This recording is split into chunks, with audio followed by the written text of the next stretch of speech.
Shalom, my friends. Welcome to Weekly Parsha with Yehuda.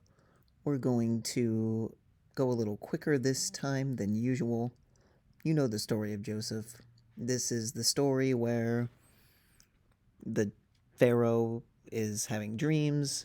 We know that there's dreams with the cows, the 7 skinny cows, the 7 fat cows, yada, yada, yada. You're familiar with this, right?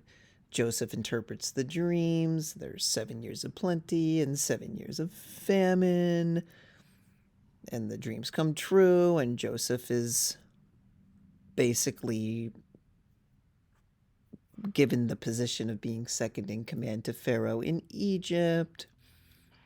Right, so we'll just go through this quickly. Sorry, I was told that my videos were too long, so I'm trying another approach here. So fine. So Joseph is over the entire second in command to Pharaoh. Wonderful. Then you have Joseph gets this interesting name. What is it? Tzafnapaneach. He's named that. That's an interesting tidbit that you don't see all the time.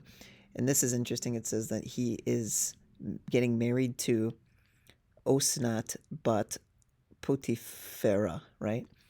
Potipharah was Potiphar's wife, so I guess he's marrying the daughter of the woman who accused him of sexually assaulting her. Kind of ironic. Anyway, so fine, he's 30 years old, and he's, the second in command over Egypt. And then you have Ephraim and Manasseh, the 2 sons of Joseph. Of course, Ephraim is more prominent because the firstborn always gets the short stick, as we learned in the last Parsha. And then you have the 7 years of I guess we have some Rashi commentary here. 7 years of famine after the 7 years of plenty, and then the famine spread, and then the 12 brothers came to go to Egypt to do that. Benjamin did not go because Jacob was concerned that the same, fate that happened to Joseph might happen to Benjamin. And since Benjamin was Rachel's son, he didn't want anything to happen to him. So then you have Joseph sees them and says they're spies when the brothers come to get food from Egypt, since they have plenty of food. And what ends up happening is Joseph kind of messes with them, and doesn't let them know that he recognizes them. They don't recognize him. He's probably dressed differently. He's older. They don't have any way of knowing. So, you shall not leave this place until your youngest brother comes here, right? That's, Joseph wants to see Benjamin. So he says, you have to bring your youngest brother. And they're concerned for this. Oh yeah, then there's, I think Shimon later in the Parsha is put in the prison. If you're honest, your one brother will be confined to your prison. Go bring grain for the hunger of your households. And that's what happens. This is interesting. Reuven sticks up for everybody, or he kind of calls everybody else out and says, didn't I tell you? Like, this is basically karma for what we did to Joseph. And it says they didn't know that Joseph understood, for the interpreter was between them. So Joseph was pretending like he didn't understand what that meant when he knew that Reuven was speaking about himself. God, Joseph was literally a fly on the wall in this case, except he was the second in command to Egypt. So there you have Shimon is imprisoned in exchange for them coming back with Benjamin. And they go back to to go and get Benjamin, right? So there you have it. You have, yeah. So then Jacob said, "You have bereaved me. Joseph is gone. Now Shimon is gone, and you want to take Benjamin. All these troubles." So Jacob does not want to give away Benjamin because of all the loss he's experienced. Reuben spoke to his father, saying, "You may put my two sons to death if I don't bring Benjamin to you back from here. Put him into my hands, and I will return to you."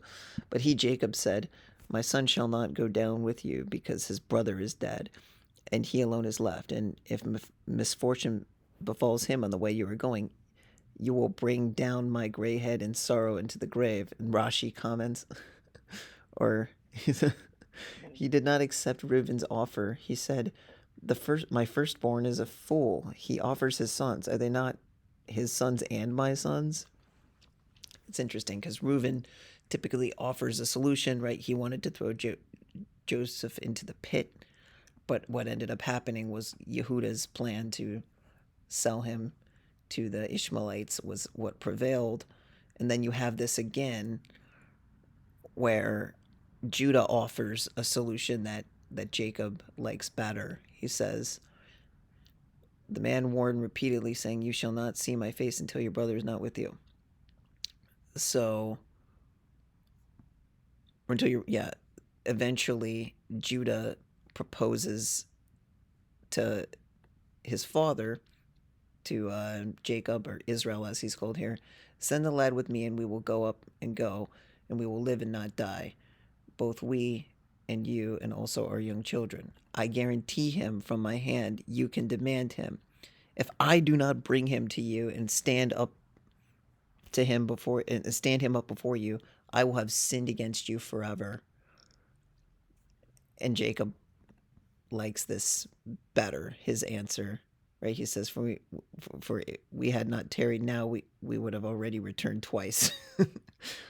He's like, let's get a move on. And Jacob likes this plan better, so fine. And I just find that fascinating, the interplay between Judah and Reuben, and how Judah gives the better plan and Jacob kind of goes with that.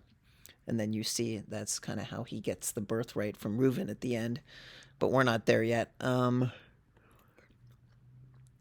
So then you have Benjamin being sent along with them. And then you have the sixth Aliyah. So Benjamin comes and they sit down and have a banquet. I guess we haven't done this yet, right? That's the next Aliyah. But here, Benjamin is here, and they're getting ready to eat lunch, right? Okay, so yeah, they're gonna have a lunch, and what ends up happening is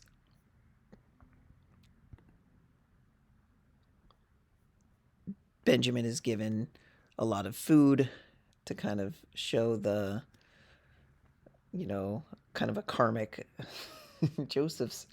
It's really funny the way that Joseph kind of rubs this in their faces without them knowing, giving Benjamin the most, when, to say like, "Oh, you treated me so horribly, and now, of one of Rachel's children," and now they're giving him 5 times as much as the portions of any of them. And then Joseph trolls them even more by having the goblet put into Benjamin's sack, and then of course they get